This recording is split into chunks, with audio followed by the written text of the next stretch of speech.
നമ്മൾക്കിതായി ഒരു എന്താ പറയുക പുറത്തേക്ക് വ്യൂ ഉള്ള സ്ഥലമാണ് കേട്ടോ കിട്ടിയത്. ഫ്രൈഡേ ആയതുകൊണ്ട് തന്നെ ഉച്ച സമയം ആയതുകൊണ്ട് വലിയ തിരക്കില്ലായിരുന്നു. അല്ലെങ്കിൽ പിന്നെ നമുക്ക് ഇരിക്കാൻ പോലും സ്ഥലം കിട്ടൂലായിരുന്നു മസാല ആയതുകൊണ്ട്. അപ്പോൾ നമ്മൾ മീൽസാണ് പറഞ്ഞത്. ഇഷ്ടംപോലെ കറികളും പായസമൊക്കെ ആയിട്ട് ഇതാ നമ്മുടെ ഫുഡ് എത്തിയിട്ടുണ്ട്. അതും കുറേ നേരം വെയിറ്റ് ചെയ്തു കേട്ടോ. അതിൻ്റെ ഒപ്പം പിന്നെ നമ്മൾ പ്രോൺസ് പറഞ്ഞിട്ടുണ്ടായിരുന്നു. പ്രോൺസ് ഫ്രൈയും പിന്നെ ഒരു ഫിഷിൻ്റെ തവ ഫ്രൈയും പറഞ്ഞിട്ടുണ്ടായിരുന്നു കേട്ടോ. ഫിഷ് ഏതാണെന്നൊന്നും എനിക്ക് ഓർമ്മയില്ല. അപ്പോൾ ഏതായാലും അതും പറഞ്ഞിട്ടുണ്ടായിരുന്നു. നല്ല അടിപൊളിയായിരുന്നു കേട്ടോ, സൂപ്പറായിരുന്നു. പിന്നെ മീൽസിൻ്റെ കാര്യം പറയണ്ടല്ലോ.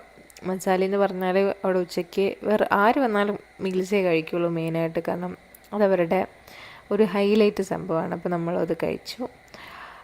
എല്ലാം കൂട്ടി ഒരു പിടിയൊക്കെ പിടിച്ച് പായസവും അടപ്പായസമായിരുന്നു കേട്ടോ. ഒന്ന് നല്ല അടിപൊളിയായിരുന്നു. നല്ല സ്പൈസി ആയിട്ട് ഫുഡ് കഴിച്ചിട്ട് നല്ല മധുരത്തിൽ പായസമൊക്കെ കുടിച്ച് ഞങ്ങൾ അവിടെ നിന്ന് ഇറങ്ങി.